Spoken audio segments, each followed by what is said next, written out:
আসসালামু আলাইকুম দেশবাসী। আমি সাংবাদিক মোহাম্মদ হালিমুল ইসলাম হালিম। সবাই আশা করি ভালোই আছেন। আজকে আমি আপনাদের সামনে দেশের সমসাময়িক বিষয় নিয়ে কিছু আলোচনা করব, কিছু ব্যক্তিগত মতামত প্রকাশ করব। মতামত প্রকাশের শুরুতেই আমি সবার কাছে ক্ষমা প্রার্থী যদি আমার কোনো প্রকার ভুল হয়ে থাকে কথা বলতে, তো অবশ্যই সকলে ক্ষমার চোখে দেখবেন এবং কোনো ভুল ত্রুটি থাকলে অবশ্যই সেটা আমাকে জানাবেন। তো বিগত কয়েকদিন যাবৎ দেশের যে পরিস্থিতি সেগুলো আমরা মোটামুটি সবাই অবগত রয়েছি যে গত 5ই আগস্ট 2024 আমরা মূলত অনেকে আমরা বলতেছি যে এটা স্বাধীনতা, কিন্তু আমার ব্যক্তিগত মতামত থেকে আমি বলবো এটা গণতন্ত্রের যে স্বাধীনতা বা গণতন্ত্রের বিজয়কে আমি এটা বলবো যে গণতন্ত্রের বিজয় অর্জিত হয়েছে। কারণ স্বাধীনতা আমাদের একবারই অর্জিত হয়েছে, অর্থাৎ 1971 সালে 16 ডিসেম্বর আমাদের বিজয় অর্জিত হয়েছে। আমরা তখন থেকে আমরা আরেকটি রাষ্ট্র থেকে আমরা নতুন একটি রাষ্ট্র সার্বভৌম রাষ্ট্র পেয়েছিলাম পাকিস্তান থেকে। সেই ক্ষেত্রে আমরা সেটাকে বলতে পারি যে আমরা স্বাধীন। কিন্তু বর্তমান সময়ে 2024 সালে যে বিজয়টি আমরা অর্জন করেছি সেটাকে আমার ব্যক্তিগত মতামত থেকে আমি স্বাধীনতা বলতে পারতেছি না। যদিও প্রথমত আমি নিজেও স্বাধীনতা বলেছিলাম, কিন্তু পরক্ষণে আমি চিন্তা করলাম যে আসলে এটাকে স্বাধীনতা বলে না, এটাকে বলা যায় যে গণতন্ত্রের বিজয়। দীর্ঘ বেশ কয়েকদিন যাবৎ বা দীর্ঘ 15-16 বছর যাবৎ আমাদের এই দেশটিকে বলা যায় যে আমরা গণতান্ত্রিক যে অধিকার সেই অধিকার থেকে আমরা আমাদের অধিকারটুকু ক্ষুণ্ণ হয়েছিল। আমরা সকল প্রকার স্বাধীনতা থেকে, স্বাধীন দেশে থেকেও আমরা সকল প্রকার স্বাধীনতা থেকে বঞ্চিত ছিলাম। আমরা নিজেদের মত প্রকাশের স্বাধীনতা পেতাম না, যে কোনো একটা দাবি আদায়ের ব্যাপারে আমরা কোনো ধরনের মত প্রকাশ করতে পারতাম না। সেই থেকে আমরা মুক্তি পেয়েছি, আমরা এখন স্বাধীনতা পেয়েছি। আশা করি এই স্বাধীনতা, এই বাক স্বাধীনতা, এই গণতান্ত্রিক স্বাধীনতাটা আগামী পরবর্তী বছরগুলোতে যিনি বাংলাদেশে পরিচালনা করবেন তিনিও এই ব্যাপারে সতর্ক থাকবেন। মূলত আমাদের এই গণতান্ত্রিক বিজয়ের যে মূল কেন্দ্র সেটা কোটা সংস্কার আন্দোলনকে কেন্দ্র করে আমাদের ছাত্র ভাইরা বিভিন্ন নামকরা বিশ্ববিদ্যালয়গুলোর ছাত্র বোনেরা এটার আন্দোলন করেছিল। কোটা সংস্কার আন্দোলন যেটা পরিচালিত হয় বৈষম্য বিরোধী ছাত্র আন্দোলনের পক্ষ থেকে। এখানে বেশ কয়েকজন সমন্বয় ছিল, তাদের নেতৃত্বে আসলে এই আন্দোলনটি সংগঠিত হয়। পরবর্তীতে পূর্ববর্তী সরকার অর্থাৎ আওয়ামী সরকার বিভিন্ন হত্যাযজ্ঞ চালানোর কারণে পরবর্তীতে এটা গণতন্ত্রের কে ক্ষুণ্ণ করে, যেই কারণে আমরা একদম শেষের দিকে এসে আমাদের যে সাধারণ যে দাবিটা ছিল, ছাত্র ভাইদের যে সাধারণ দাবিটা ছিল অর্থাৎ এক দফা দাবি কোটা সংস্কার, পরবর্তীতে সেটা হত্যাযজ্ঞের কারণে কয়েকটি দফাতে পরিণত হয়। তার পরবর্তীতে আবারও চালানো পরে শেষ পর্যায়ে সরকার পতনের একটি দাবি আসে, যেই দাবিতেই মূলত পূর্ববর্তী সরকার পদত্যাগ করতে বাধ্য হয়। আর তার পদত্যাগের মাধ্যমে আমরা আসলে গণতন্ত্রের বিজয় অর্জন করি। আমরা পারিপার্শ্বিক দিক যদি আমরা বিবেচনা করে থাকি, আসলেই আমরা এই কয়েকটি বছর পুরোপুরি স্বাধীনতা থেকে, কোনো কিছু বলার স্বাধীনতা থেকে বঞ্চিত ছিলাম। কেননা আমরা কোনো কিছু বলতে গেলেই, মত প্রকাশ করতে গেলেই আমি কারো বিরুদ্ধে আমি একটা কথা বলতেই পারি, কারো বিরুদ্ধে আমি একটা মত প্রকাশ করতে পারি, যেটা আমার বলার স্বাধীনতা রয়েছে, কিন্তু সেই স্বাধীনতাটু ছিল না। যাই হোক, আমি কথা বাড়াবো না। তো অবশেষে আমাদের বিজয় অর্জিত হয়েছে, গণতন্ত্রের বিজয় অর্জিত হয়েছে। এই জন্য আমি আমাদের যে ছাত্র ভাই বোনেরা এই যুদ্ধে অংশগ্রহণ করেছে, এই লড়াইয়ে অংশগ্রহণ করেছে, আমার যে ভাই বোনেরা এখানে শহীদ হয়েছেন, সকলকে সকলকে শ্রদ্ধা ভরে স্মরণ করি, শ্রদ্ধা ভরে স্মরণ করি এবং তাদেরকেও তাদের প্রতি কৃতজ্ঞ ধন্যবাদ, তাদেরকে ধন্যবাদ জানাই যারা আমাদের এই আন্দোলনকে সংগঠিত করেছিল এবং যারা শেষ পর্যন্ত নেতৃত্ব দান করেছিল। আমাদের যে 6 সমন্বয়ক ছিল, এছাড়া আরো অনেক সমন্বয়ক ছিল। প্রথম পর্যায়ে সম্ভবত 58 জন সমন্বয়ক ছিল, পরবর্তীতে সমন্বয়ক কমিটিতে আরো বাড়ানো হয়। সকল সমন্বয়ক ভাই বোনদেরকে আমি বিনম্র শ্রদ্ধা তাদের প্রতি, তাদের ধন্যবাদ জানাতে চাই তাদের এত বড় একটা উদ্যোগ নেওয়ার জন্য। বিগত বছরগুলোতে বিভিন্ন সংগঠন, বিভিন্ন দল এই বর্তমান সরকার, যে পূর্ববর্তী সরকার ছিল, তাকে উচ্ছেদ করার চেষ্টা করলেও তাকে উচ্ছেদ করানো সম্ভব হয়নি। কিন্তু একমাত্র সম্ভব হয়েছে আমাদের এই ছাত্র জনতার সবাই একসাথে এগিয়ে আসার কারণে। পরিশেষে বলবো যে বিজয় অর্জন করতে পেরেছি, গণতন্ত্রের বিজয় অর্জন করতে পেরেছি, এই জন্য শুকরিয়া আদায় করছি। পরবর্তীতে আমি বারবারই একটা কথা বলবো যে আমাদের বর্তমান বাংলাদেশের মানুষ, আমি নিজে আমাদেরকে ধিক্কার জানাই যে আমরা স্বাধীনতা অর্জন করেছিলাম কিন্তু আমরা সভ্য হতে পারিনি। আমার প্রতি কেউ যদি কোনো প্রকার অন্যায় অবিচার করে তাহলে সে হবে অন্যায়কারী, জুলুমকারী, কিন্তু আমিও যদি তার প্রতি সেরকম ব্যবহারটা করি, আচরণটা করি, তারপরে আমিও কিন্তু তার মতোই হয়ে গেলাম। তো নিজের প্রতিশোধের ব্যবস্থাটা না করা, এটা সম্পূর্ণ বিচারিক কার্যে ছেড়ে দেওয়া, মানে আইনের উপর নির্ভর করাটাই আমি মনে করি যে ভালো। যেটা বলতে চাই সেটা হচ্ছে যে এই গণতন্ত্রের বিজয়ের পর আমরা 5 তারিখ আমরা যেটা দেখতে পেলাম যে গণভবনে এবং সংসদ ভবনে অনেকেই এখানে ঢুকে বিভিন্ন ধরনের জিনিসপত্র লুটপাট করেছে। পরবর্তীতে বিভিন্ন সংবাদ গণমাধ্যমে আমি জানতে পেরেছি যে অনেকে আবার এগুলো ফিরিয়ে দিয়েছে। তো যারা ফিরিয়ে দিয়েছেন তাদেরকে অসংখ্য ধন্যবাদ জানাই। আর যারা নিয়েছেন, আসলে দেখেন আমরা যে জিনিসপত্রগুলো নিয়েছি এগুলো কিন্তু কোনো কিছুই, যারা আগে ছিল সরকারে তাদের কোনো কিছুই নিজের সম্পত্তি ছিল না। এটা সম্পূর্ণই, এগুলো সবগুলোই আপনারা যারা যে সকল জিনিস আমরা লুটপাট করেছি সেগুলো সম্পূর্ণই আমাদের দেশের সম্পত্তি। তো নির্দ্বিধায় আমরা আমাদের দেশের সম্পত্তি আমরা লুটপাট করেছি, যেটা মোটেই কাম্য নয়। তো আমাদের এটা উচিত হয়নি। স্বাধীনতা পেয়ে বা গণতন্ত্রের বিজয় লাভ করে আমরা যে একদম বেশি মানে মাতামাতি করতে গিয়ে বা বেশি আবেগে আপ্লুত হয়ে আমরা দেখা গেছে যে অনেকে এই লুটপাট গুলো করেছি। তো আমি জানি না কারা বা কারা এই কাজগুলো করেছে, যারাই করেছে তাদের প্রতি আমি একটা কথাই বলতে চাই যে এই কাজগুলো করা ঠিক হয়নি। কারণ এই সম্পত্তিগুলো আমাদের রাষ্ট্রীয় সম্পদ, আর রাষ্ট্রীয় সম্পদ এই দেশ আমাদের, এই বাংলাদেশ আমাদের, এই দেশের সম্পদ আমাদের, এই দেশের মানুষ আমাদের। তো এই দেশের মানুষের নিরাপত্তার দায়িত্ব আমাদের, এই দেশের সম্পদের নিরাপত্তা এবং রক্ষণাবেক্ষণের দায়িত্ব আমাদেরই।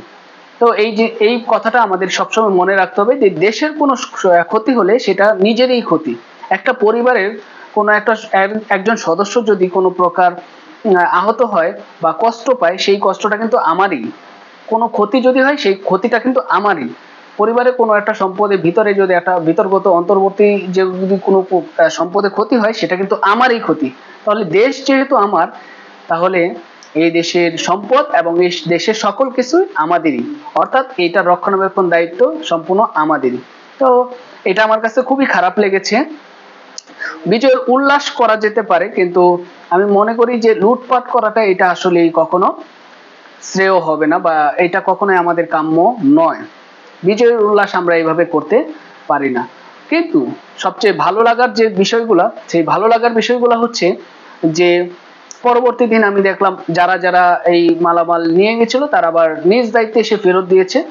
আবার পরবর্তী দিন আমরা আজকে এই মাত্র আমি রাস্তা দিয়ে আসছিলাম, তখন আমি যে জিনিসটা খেয়াল করলাম যে এত ভালো লাগলো যে সাধারণ শিক্ষার্থীরা ট্রাফিক রুলসগুলা তারা মেনটেন করতেছে, সেখানে ব্যবস্থা নিতেছে। রাস্তাঘাটে তারা ট্রাফিকের যে দায়িত্বটা সেটা সুন্দরভাবে আমাদের যে পূর্ববর্তী যারা ট্রাফিক আইনগুলা পরিচালনা করতেন তাদের থেকেও আমি মনে করি এরা অনেক সুন্দরভাবে ট্রাফিক যে আইনগুলা সেগুলো সুন্দরভাবে পালন করতেছে। আমার দেখে খুবই ভালো লাগছে। আর তার আরেকটা বড় বিষয় হচ্ছে, আমি দেখলাম যে চারপাশ ছাত্ররা বা শিক্ষার্থীরা, ছাত্র সমাজ যারা নিজ দায়িত্বে এগুলো পরিষ্কার পরিচ্ছন্ন করতেছে, যেটা আমার কাছে খুবই ভালো লাগছে। আমি মনে করি যে একমাত্র ছাত্ররাই পারবে এই দেশকে পুনর্গঠন করতে। একমাত্র সুশিক্ষিত এবং সুশীল ছাত্ররাই পারবে এই দেশকে পুনর্গঠন করতে। কারণ এখন এই দৃশ্যগুলো দেখে আসলেই বোঝা যায় যে ছাত্ররা পুনর্গঠন করতে পারবে। তা সর্বোপরি বলতে চাই, আরেকটা বিষয় আমার কাছে খুবই খারাপ লেগেছে যে অনেক দেশের বিভিন্ন প্রান্তে আমি দেখতে পেলাম যে যারা সংখ্যালঘু আছে তাদের উপর বিভিন্নভাবে আক্রমণ করা হচ্ছে। তাদের এইসব আসলে আমি ব্যক্তিগতভাবে মনে করি যে এগুলো আসলে ঠিক না। যদি তারা কোনো ধরনের অপরাধ করে থাকে তাহলে অবশ্যই সেটা আইনের আওতায় এনে বিচার করাটা বেটার মনে হবে। নিজের হাতে আইন তুলে না নেওয়াটাই ভালো। তো আরেকটা বিষয় দেখলাম যে বাংলাদেশ পুলিশ বাহিনী যারা দীর্ঘদিন বাংলাদেশের নিরাপত্তা নিয়োজিত ছিলেন তাদেরকে মানুষ বা কারা পুলিশদের উপরে এরকম আক্রমণ চালাচ্ছে আমি সেই ব্যাপারে অবগত না, বা এতটা নিশ্চিতভাবে আমি বলতে পারতেছি না। এটা যারা পরবর্তীতে যারা আসবে তারা তদন্ত করে দেখবে বিষয়গুলো। তো পুলিশ হয়তো বা ছাত্রদের উপরে আক্রমণ করেছে, তাদের উপরে গুলি বর্ষণ করেছে তাদেরকে, কিন্তু যে পুলিশ যাই করুক না কেন, পুলিশের নিম্নপদস্থ যারা রয়েছে, যারা মাঠে ছাত্রদের বিরুদ্ধে যারা মারামারি করেছে বা ছাত্রদের বুকে গুলি চালিয়েছে বা বিভিন্ন হত্যাকাণ্ড এবং নির্যাতন চালিয়েছে, নিম্নপদস্থ যারা আছে, আমি মনে করি যে তারা আসলে তাদের চাকরি বাঁচানোর জন্য এগুলা কাজ করেছে। তো তাদের প্রতি আমাদের এতটা অমানবিক হওয়াটা আমাদের আসলেই কখনোই ঠিক হবে না। কারণ সবাই যার যা ঊর্ধ্বতন আছে তাদের যে কমান্ড, যে নির্দেশ, সেগুলো পালন করতে বাধ্য। আপনি আমি যেখানে আমরা চাকরি করি না কেন, দায়িত্বে থাকি না কেন, আমাদের ঊর্ধ্বতনের কথা আমাদেরকে শুনতে হয়। সেই জন্য হ্যাঁ, অবশ্যই আমি বলবো যে পুলিশেরা অপরাধ করেছে। তারা ছাত্রদের উপরে আক্রমণ করেছে, তাদেরকে নির্যাতন করেছে, তাদের উপর গুলি বর্ষণ করেছে, তাদেরকে অত্যাচার করেছে। তাই বলে আমরা তাদের উপরে এরকম ভাবে অত্যাচার করতে পারি না। এই বিষয়গুলো আমাদেরকে মাথায় রাখতে হবে। আমার মনে হয় না যে ছাত্রদের উপরে এই যে পুলিশের উপরে যে আক্রমণ চলতেছে এটা কখনোই একজন সুশীল ছাত্র বা সুশিক্ষিত ছাত্র কখনো এই ধরনের কাজ করতে পারে না। আমার কাছে মনে হচ্ছে যে ভিন্ন কেউ হয়তোবা এই পরিস্থিতিটা আরো ঘোলাটে করার জন্য এই কাজগুলো করছে। আমার কাছে দেশের সকল জনগণের কাছে আমার বিনীতভাবে অনুরোধ, এবং সকল ছাত্র ভাই বোনদের কাছে আমার বিনীত অনুরোধ, যেই অপরাধ করুক না কেন আমরা কিন্তু আমাদের নিজেদের হাতে আইনটা তুলে নিতে পারি না। আমাদের গণতন্ত্রের বিজয় আমরা পেয়ে গেছি। আমরা আমাদের এখন পরবর্তী যে পদক্ষেপগুলো সেই সবগুলো পদক্ষেপ ইনশাল্লাহ আমরা আইনের মাধ্যমে নেওয়ার চেষ্টা করব। আমরা নিজের হাতে কেউ আইন তুলে নিব না। এই ব্যাপারে আমরা সতর্ক থাকবো। বিভিন্ন জায়গায় পুলিশ বাহিনীরা খুব ভয়ের মধ্যে, খুব শঙ্কিতভাবে জীবন কাটাচ্ছে। তো এই ব্যাপারে আমাদেরকে একটু সচেতন থাকতে হবে। পুলিশ ভাইদের প্রতি অমানবিক আচরণ আমরা না করি। তারা অপরাধী ঠিক আছে, কিন্তু আমরা নিজের ওই অপরাধের শাস্তি আমরা সকল জনগণ মিলে আমরা দিতে পারি না। অবশ্যই এটা বিচারের আওতায় এনে তাদেরকে শাস্তি দেওয়া হবে ইনশাল্লাহ। তাদেরকে শাস্তির ব্যবস্থা করা হবে আশা করি। পরবর্তী বিষয় হচ্ছে আমি দেখতে পেলাম যে বিভিন্ন শিক্ষা প্রতিষ্ঠানগুলোতে মানে পূর্ববর্তী যে সরকার ছিল, সেই সরকারের যে অঙ্গ সংগঠনগুলো ছিল, কলেজে বা শিক্ষা প্রতিষ্ঠানে বিভিন্ন অঙ্গ সংগঠনগুলো ছিল, যেমন ছাত্রলীগ। তো এইগুলো বিদায় নেওয়ার পর বর্তমানে আমরা দেখতেছি বিভিন্ন ধরনের পরবর্তী যে অঙ্গ সংগঠনগুলো বিভিন্ন দলের, সেগুলো এসে তারা দখল নিতেছে বা তারা এখানে অবস্থান করতেছে। আমার ব্যক্তিগত মতামত হচ্ছে, শিক্ষা প্রতিষ্ঠান এটা আসলে কোনো রাজনৈতিক জায়গা হতে পারে না। শিক্ষা প্রতিষ্ঠান কখনো রাজনৈতিক চর্চার জায়গা হতে পারে না। এখানে আমাদের রাজনীতির কোনো জায়গা না দেওয়াটাই ভালো মনে করব। যে শিক্ষা প্রতিষ্ঠান কর্তৃপক্ষকে আমি বিনীতভাবে অনুরোধ করব, সকল শিক্ষা প্রতিষ্ঠানে এই ছাত্র রাজনীতি এটাকে বিলুপ্ত ঘোষণা করা হোক, এটাকে অবসান করা হোক। কলেজ শিক্ষা প্রতিষ্ঠানে কোনো প্রকার রাজনীতি থাকবে বা থাকা জরুরি, এটা আমি মনে করি না। আমরা এখানে সকল ছাত্র ভাইরা বোনেরা মিলেমিশে থাকতে চাই। এখানে কোনো দলমত কিছুই থাকার প্রয়োজন নেই। আমরা সকল শিক্ষার্থী ভাই বোনেরা মিলেমিশে থাকতে চাই। এখানে কোনো দল হবে না, কোনো কিছুই হবে না। এটা হচ্ছে আমার ব্যক্তিগত মতামত। আমি সবার কাছে অনুরোধ করব, বর্তমান সবার কাছেই শিক্ষা প্রতিষ্ঠানদের যে কর্তৃপক্ষ যারা নিয়ন্ত্রণে আছেন, তাদেরকে আমি অনুরোধ করব এই ধরনের পদক্ষেপগুলা নেওয়ার জন্য। শিক্ষা প্রতিষ্ঠান থেকে, সকল শিক্ষা প্রতিষ্ঠান থেকে এই যে ছাত্র রাজনীতি এটাকে বিলুপ্ত ঘোষণা করা বা এটাকে অবসান করা। শিক্ষা প্রতিষ্ঠানে কোনো প্রকার আমরা রাজনীতি চাই না। এটা হচ্ছে আমার ব্যক্তিগত মতামত। সর্বোপরি আমি একটি কথা বলতে চাই যে জনগণই হচ্ছে সকল ক্ষমতার উৎস, অর্থাৎ জনগণই হচ্ছে সকল ক্ষমতার অধিকারী। আমরা জনগণ, সকল বাংলাদেশের সকল জনগণ মিলে আমরা যাকে প্রতিনিধি হিসেবে এই দেশ পরিচালনার দায়িত্ব দেব, তিনি আগামী নির্দিষ্ট একটা সময় এই দেশটাকে পরিচালনা করবেন। তার কাছে আশা করব যে দেশটা সুন্দরভাবে পরিচালনা করবে। এখন বর্তমানে আমাদের গতকালকে যে সভা হয়েছে বঙ্গভবনে, সেই সভা অনুযায়ী একটি অন্তর্বর্তীকালীন সরকার গঠন করা হয়েছে একটি নির্দিষ্ট সময়ের জন্য। সেই অন্তর্বর্তী সরকার অধীনে একটি নিরপেক্ষ নির্বাচন দেওয়া হবে। সেই নির্বাচনে আশা করি আমরা সবাই একজন উপযুক্ত ব্যক্তিকে বাছাই করে নেব, উপযুক্ত ব্যক্তিকে এবং উপযুক্ত দলকে আমরা আমাদের দেশের দায়িত্ব তার হাতে তুলে দেব। আমরা এমন কারো কাছে দেশের দায়িত্ব তুলে দেব না যেন এই দেশটা পুনরায় আবার আমাদের গণতান্ত্রিক যে অধিকারটা, সেই গণতান্ত্রিক অধিকারটা আমরা হারিয়ে ফেলি। তো নেতা নির্বাচন করার ক্ষেত্রে, প্রতিনিধি নির্বাচন করার ক্ষেত্রে আমরা এই বিষয়গুলো সতর্ক থাকব। সর্বোপরি আমি দেশের মঙ্গল কামনা করি। সকল দেশের পরিস্থিতি এখন যেমনই থাকুক না কেন, আমরা সবাই নিজ নিজ থেকে সবাই মূলত আমরা নিজেরাই যদি সভ্য হইতে পারি, আমরা নিজেরা যদি আমি নিজে ঠিক তো সব ঠিক, আমি নিজে যদি আমি ঠিক থাকি, তাহলে আমার দেশের মানুষ সবাই এভাবে সবাই যদি আমরা ঠিক থাকি, তাহলে দেশটা একটি সুন্দর সোনার বাংলা হিসেবে গড়ে উঠবে। তো আশা করি আমার কথাগুলো আপনাদের অনেকে হয়তো ভালো লাগবে, আবার অনেকের হয়তো ভালো লাগবে না।